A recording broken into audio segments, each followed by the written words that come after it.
go, make my body go, make our bodies higher. Olá, primeiro ano, tudo bem com vocês? A nossa aula de hoje, nós vamos tratar dois capítulos, certo? O capítulo 19, que é a grande encenação, e o capítulo 20, ok? No capítulo 19, ele inicia lá na página 151. Então, acompanha lá no livro de vocês, tá? Durante o período chamado Barroco, a Igreja Católica usou de dramaticidade e opulência nas manifestações artísticas para propagar a fé cristã. Ela pretendia demonstrar a glória de Deus por meio de uso de materiais nobres, como ouro, prata e pedras preciosas. Aqui nessas imagens eu trouxe para vocês a igreja de São Francisco, em Salvador, Bahia. Observem os detalhes da igreja. Os detalhes dela foram feitos com camadas bem finas de ouro sobre os entalhes. O interior da igreja de São Francisco, em Salvador, Bahia, por exemplo, impressiona pela ostentação da elaborada e excessiva decoração barroca recoberta em ouro. O entendimento de que só os materiais mais preciosos poderiam apresentar os valores espirituais na terra, manifestado na arquitetura, pintura e escultura barrocas, estendeu-se às demais linguagens artísticas.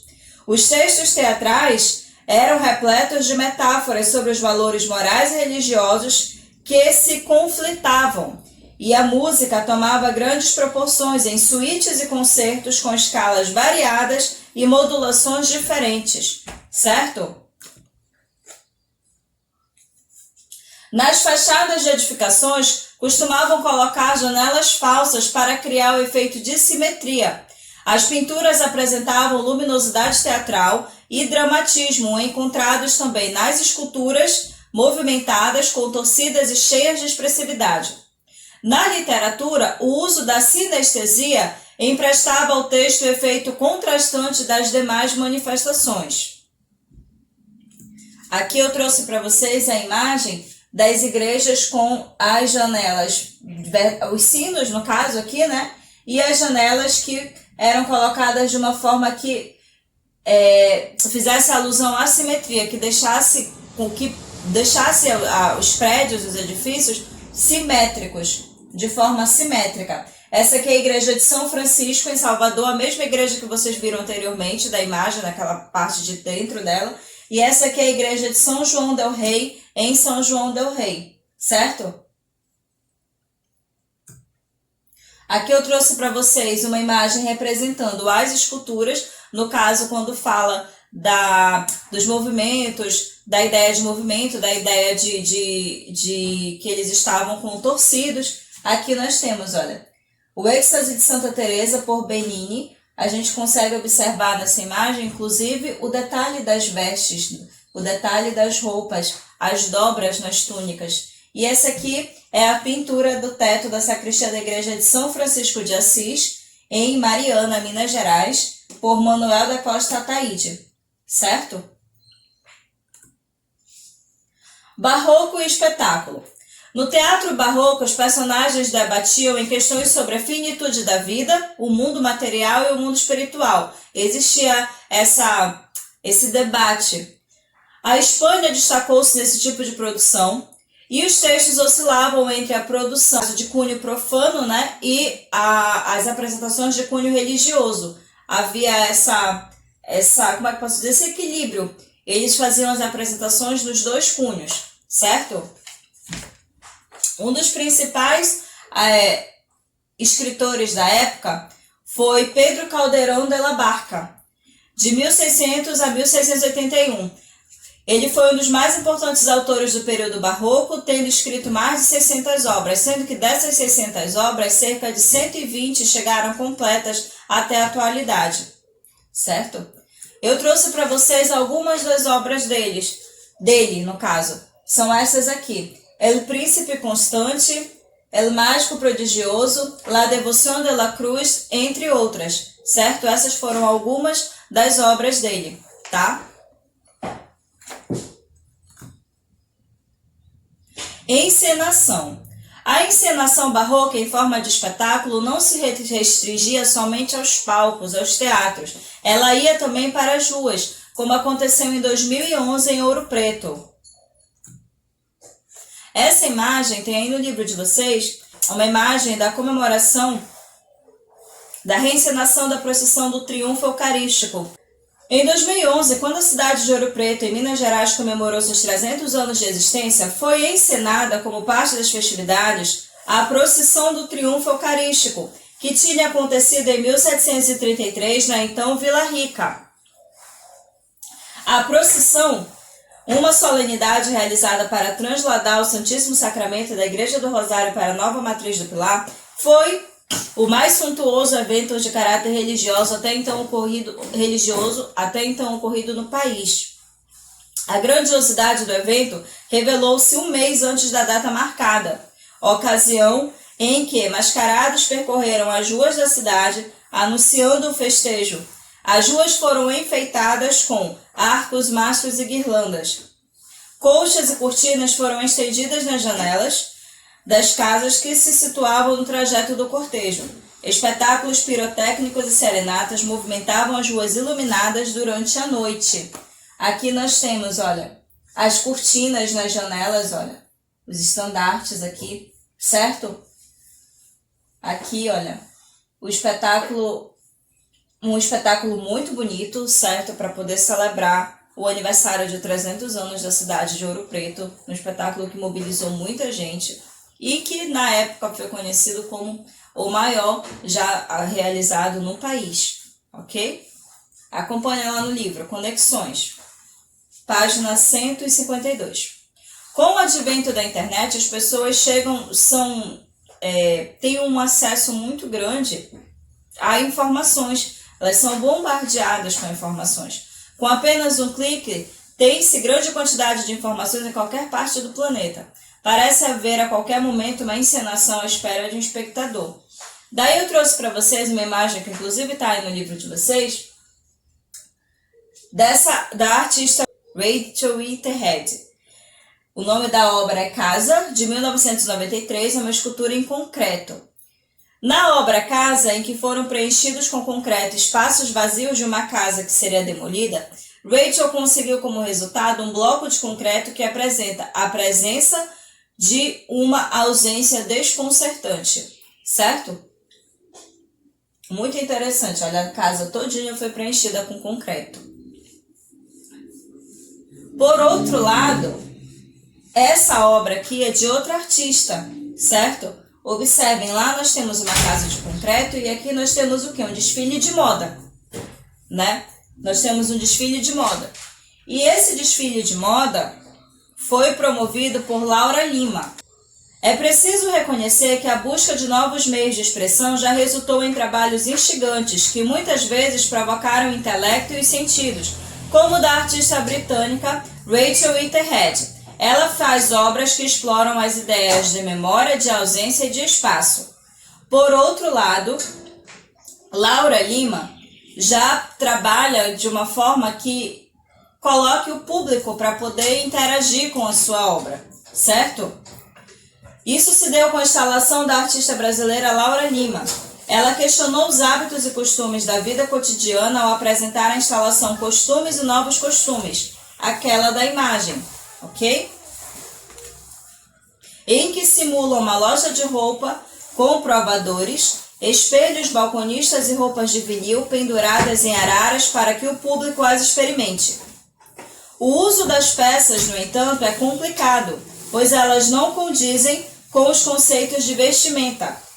As peças acompanham ou não as formas do corpo, unem corpos entre si, atrapalham os movimentos e geram interligações corpo a corpo, como aqui, olha. Nós temos duas pessoas vestindo a mesma peça, certo? Se a casa de Rachel se assume como um bloco compacto de recordações, as roupas de Laura apontam para um futuro de novos corpos ou, quem sabe, até de corpos mutantes.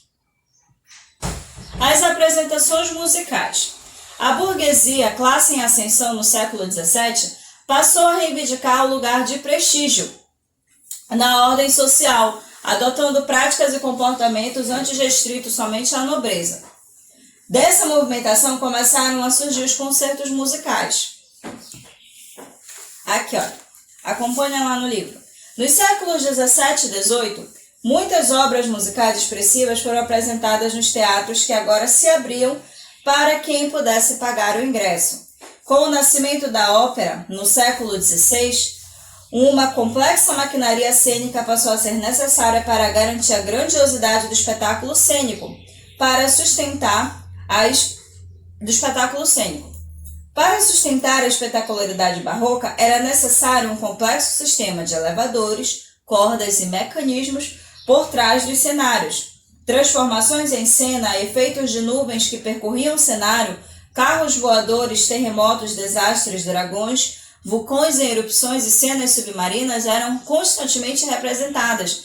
Entretanto, esse tipo de representação às vezes ocasionava em algum acidente, provocando incêndio nos palcos, porque era um cenário muito rebuscado, muito trabalhado e que exigia muito controle, né, de quem estava manuseando esse cenário. Então, acidentes aconteciam, certo?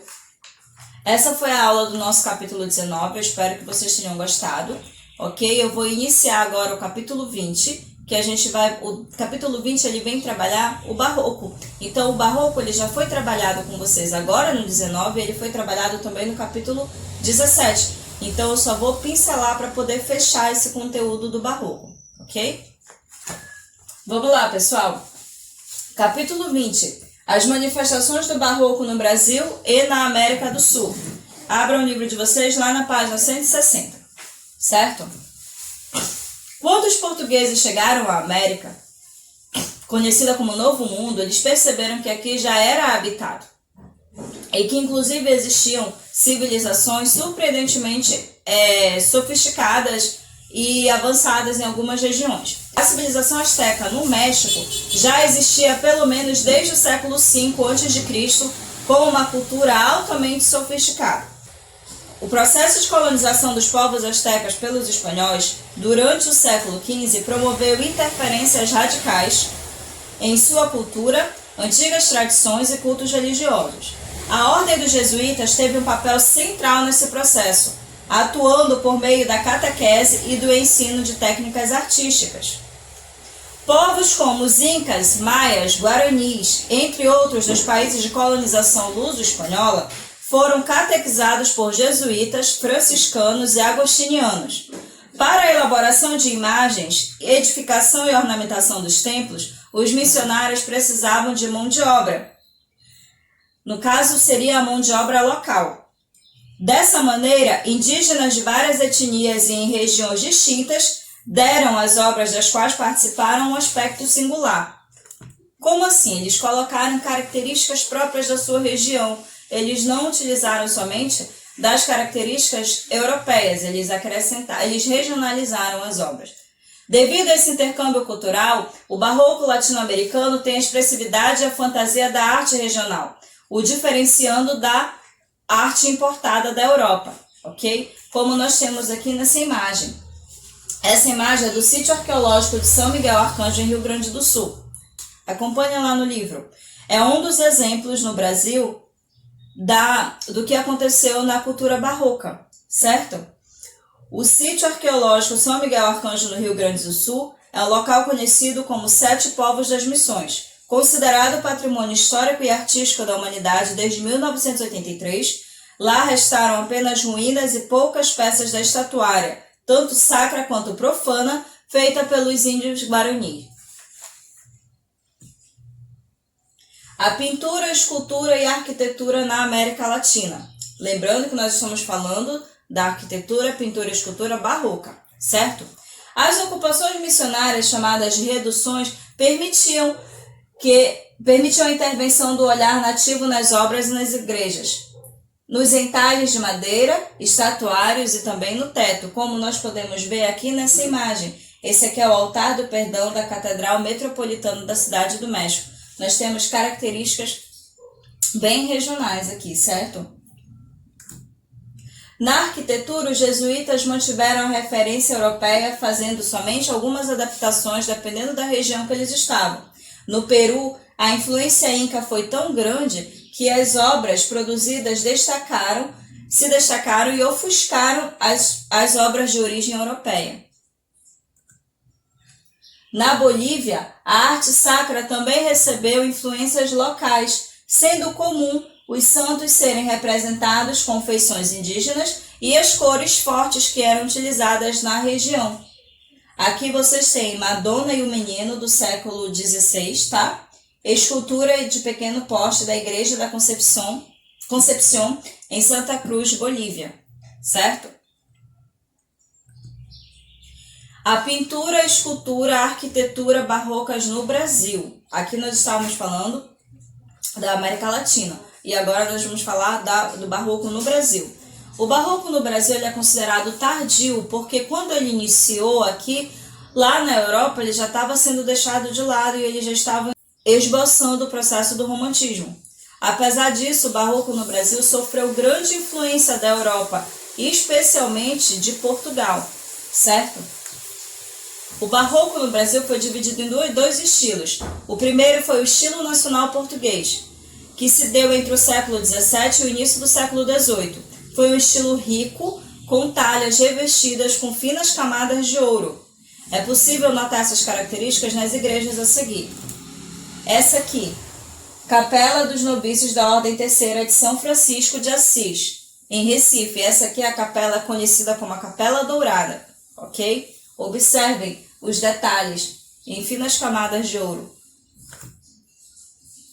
Aqui nós temos a Igreja do Mosteiro de São Bento, no Rio de Janeiro, certo? E a Igreja de São Francisco de Assis em Salvador, aquela que nós vimos lá no capítulo 19, tá? É interessante que, assim, a partir do início do século XVIII, o dinamismo começou a tomar também as fachadas das igrejas, que de sóbrias se tornaram ostensivas e com frontões. A Igreja de São Francisco de Assis, construída a partir de 1708, é um exemplar da riqueza desse período, essa aqui. Mesmo assim, se comparadas aos interiores, as fachadas dessa igreja são relativamente simples, ou seja, a fachada à frente da igreja é muito simples. Quando você olha assim, você não imagina que dentro ela é desse jeito, certo? Porque eles fizeram a frente da igreja bem simples, ok? Esse foi o estilo nacional português. Já o estilo joanino é referente ao período do reinado de Dom João V de Portugal. Com exceção de Pernambuco, o barroco desse estilo, mais rebuscado devido à influência rococó na Europa, evidencia-se no Rio de Janeiro. Nós temos nesse período 3 grandes artistas. São eles Mestre Valentim, Antônio Francisco Lisboa, também conhecido como Aleijadinho, e Manuel da Costa Taide. O Antônio Francisco Lisboa ele trabalhava em parceria com Manuel da Costa Taide, sendo que era o Manuel que pintava as suas obras, como eles fizeram no Santuário de Bom Jesus dos Matozinhos, que nós temos lá a representação da crucificação de Cristo, representação da crucificação de Cristo, onde são várias esculturas em tamanho real, feitas por Antônio Francisco Lisboa e pintadas por Manuel da Costa Taide, certo? Eu espero que vocês tenham gostado da aula, que vocês tenham conseguido entender os 2 capítulos, o capítulo 19 e o capítulo 20. Vai ficar para vocês realizarem as atividades do capítulo 19 e do capítulo 20. Eu e a professora Lélia vamos selecionar uma atividade prática para vocês poderem fazer, para poder compor a média de vocês da 4ª avaliação, ok? Abraços fortes em todos.